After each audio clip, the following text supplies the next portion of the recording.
आणि यानंतर वळूयात पुढच्या बातमीकडे। महायुती सरकारनं लाडकी बहीण ही महत्त्वाकांक्षी योजना आणली आणि या योजनेत लाडक्या बहिणींना निवडणुकीपूर्वी पैसे मिळतील याची सरकारनं दक्षताही घेतली। पण याच लाडक्या बहिणींचे पैसे चक्क लाडक्या भावांच्या बँक खात्यात जमा झाल्याचा प्रकार उघडकीस येतोय। हा आहे सय्यद आलिम। सय्यद हा नांदेडमधल्या हदगाव तालुक्यातला मनाठा गावचा रहिवासी। सय्यदला त्याच्या मोबाईलवर त्याच्या बँक खात्यात 4,500 रुपये जमा झाल्याचा मेसेज आला। हे पैसे कशाचे आले म्हणून त्यानं बँकेत जाऊन चौकशी केली, तेव्हा कळलं लाडकी बहीण योजनेचे हे पैसे आहेत। त्यांनी एरीसाठी डॉक्युमेंट मागितले होते, मी दिले। ज्या दिवशी पडले ते माझ्या पैसे आले आणि पैसे उचलून घेतले। नंतर मी बँकेत जाऊन इन्क्वायरी केली तर मॅनेजर साहेबांना म्हणले की लाडक्या बहिणीचे पैसे आता। नंतर आम्ही फोन लावून विचारलं तर ते म्हणतात की मी सांभाळून घेतो, तुम्ही काही हे करू नका, चर्चा वगैरे करू नका असं म्हणू लागले। काय केलं नाही सर, ज्या मुलीची डिटेल आहे त्या आधार कार्डच्या जागी माझा आधार नंबर टाकला आणि त्या मुलीचा अकाउंट नंबर आहे त्या अकाउंट नंबरच्या जागी माझा अकाउंट नंबर टाकला। त्यांनी पैसे त्याला उचलून देऊन टाकले। आम्ही ते सकाळी आलं त्याला उचलून देऊन टाकले पैसे। मनाठा गावात एक सुविधा केंद्र आहे।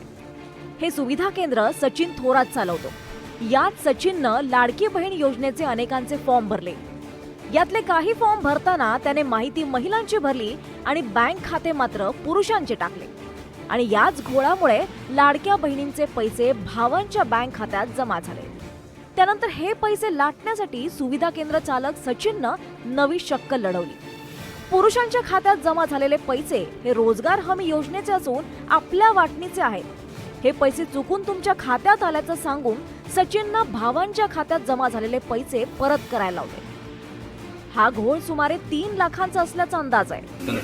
तर त्यांनी सांगितले आम्हाला फक्त माझ्या विहिरीचे पैसे येणार तर रोजगार हमी लागाल। आम्हाला एवढं सांगितलं काय ते मला ते सर मी त्या मोठ्या साहेबाला बोललो, म्हणला फक्त डायरेक्ट पैसे येणार आहेत म्हणला। त्यानंतर मला सांगा बरोबर भरता येत नाही आणि करेक्टच आहे तेवढं त्यांना ते वापरता येतं ना ही सिस्टीम आपली ऑनलाईन। लोकांना खरं वाटतं मला त्यांनी सांगितलं ते आधार कार्ड आणि पासबुक द्या म्हणे तुमच्या नावावर विहिरीचे पैसे पडणार आहात। आता जवळच सोय असल्यामुळं आम्ही म्हणलो गल्लीतल्या आम्ही दिलं भरोशानं। त्यानं आम्हाला काही सांगितलं नाही असं कोणतंच काही। आणि गुरुवारी माझ्या सकाळी 9:27 4,500 रुपये पडले। त्यानं मला विचारलं तुमच्या खात्यावर मेसेज आला का? मी म्हणलो हो। तर मी त्याला गुरुवारी 9:30 पैसे उचलून दिले त्याचे त्याला 4,500 रुपये। आता सुविधा केंद्र चालक सचिन थोरात विरोधात गुन्हा दाखल करण्यात येणार आहे।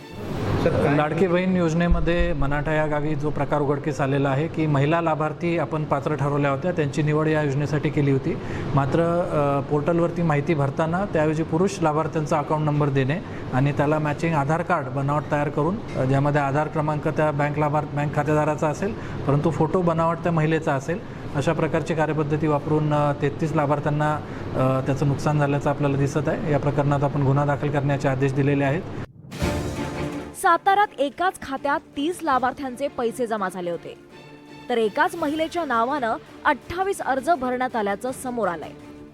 काही ठिकाणी अनेक पुरुषांनी महिलांच्या नावावर अर्ज केलाय।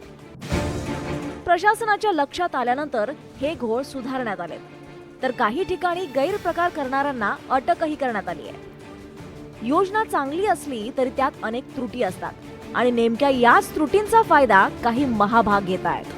योगेश लाटकर, NDTV मराठी, नांदेड।